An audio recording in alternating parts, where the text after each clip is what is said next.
Hi everyone, here's what's bothering me today. Doug Ford is currently having this big whole call-in bonanza in response to the newly announced measures of what's being done in this province. Which, one of the ones that leaps out the most to me is that police are being given new powers. Because that's what we wanted, right? Was police actually talking and stopping people in the streets asking in a very dystopian way, why aren't you at home? No, we were totally asking for that and not adequate support such as paid sick days, a moratorium on evictions, safer workplaces, actually getting vaccines into people's arms. But don't worry, he says he's got essential workers' backs, like border guards, border crossing guards, because boy, you know, they're just up in people's faces every day. Us couriers, though? Doug Ford is one of the worst premiers this province has ever had. He got elected on this wave of popularity by being this very folksy, down-to-earth, you know, common sense, rational, conservative guy because people had just had enough, like 10 plus years of corrupt Liberal Party rule. Which, okay, but the NDP was right there.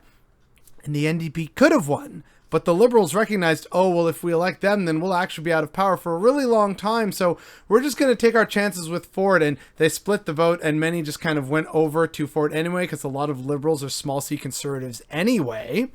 So now we're stuck with a conservative majority government, which means barring a miracle, there's no way to recall this government before the next election, which by that point in time, thanks to their gross mishandling of this pandemic and of Ontario before this mess even began, we are looking at the entirely possible, but entirely possible collapse of our healthcare system and our economy. Yay! Conservative economic leadership. And we're not even done, right? This man and his government are also just ridiculously confrontational. I've mentioned this before in several other videos because Lord knows this is not a new position for me. Stephen Lecce, the Minister of Education in Ontario, has often been very confrontational with teachers, and he and Ford and the government of Ontario tried to make it early on that, oh, look, see, the teachers are actually the bad guys. That they're just trying to bring up their wages. They don't care about your kids, but the messaging from the teachers was very clear. We care about your children and your safety. This is a safety issue. It's not about our paychecks. It's about the safety of your kids. And thankfully, parents realized that and sided with the teachers. But it still is very telling that Doug Ford and Stephen Lecce decided to try and gambit that anyway and turn people on each other. Because that's what they like to do. Because they are despicable, terrible people who don't know what they're doing. See also Sam Oosterhoff, which is going to be a video for an entirely different day.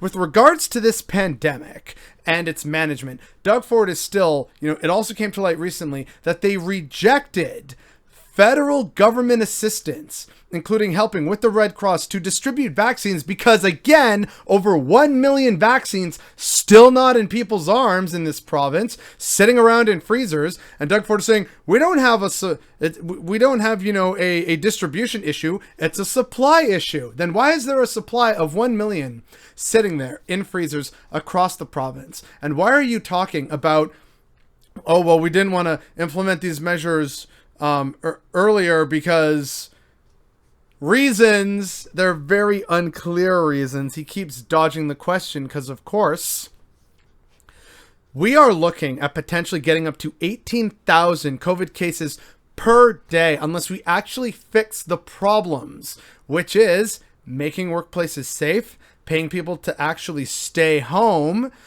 which is really how this all boils down to it, right? Governments, be they federal or provincial, in this most pressing case, have steadfastly refused to do the right thing because it is not profitable. Because we live in this capitalist nightmare world, it is not within their interests to pay people to stay home and to prevent mass evictions and to make sure that people's needs are met so that people aren't having to go out to earn a paycheck to survive in this goddamn province. the demands of healthcare workers, be they nurses in the ICU or just professional health experts who are trying to design the recovery for this. They are asking for very basic things like safe workplaces, vaccinate frontline workers and those who have to actually interact with people the most, pay people who are sick to stay home, and for those who are still vulnerable, just kind of take care of their needs until this whole thing is over. If you really insist on being corrupt, greedy, penny-pinching assholes about it, then you can send a bill after the fact. But right now, people need help, and they're not getting it. And instead, we have expanded police powers. Yay! That's just going to make such a difference, right? Especially with that latest video that came out. A video of a cop in front of some gym in Mississauga, no mask, along with many of the protesters there without masks. Some of them being very confrontational to another person who was recording. And they're giving hugs to this police officer for not actually enforcing the rules because, oh, he actually cares about our rights and freedoms. So that's what we're dealing with. So yeah, I totally have 100% confidence in the ability of the cops to enforce this mandate and to totally not be egregious and abusive in their new temporary emergency powers. This province is a goddamn nightmare. It was bad before, but it is so much worse now. Which brings me to several earlier points I've made. Politicians are not your friends. And voting for populists and nationalists never make things better. Fiscal conservatives are anything but. And when it comes down to it, either party, be it the red party or the blue party, in a system like ours that relies on people and profit, profit is going to come before the people, even though it's people who generate that profit in the first place.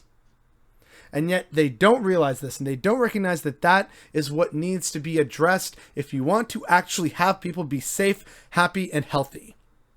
We saw after the first wave, when we had the CERB payments, and people actually were following the orders and keeping things low.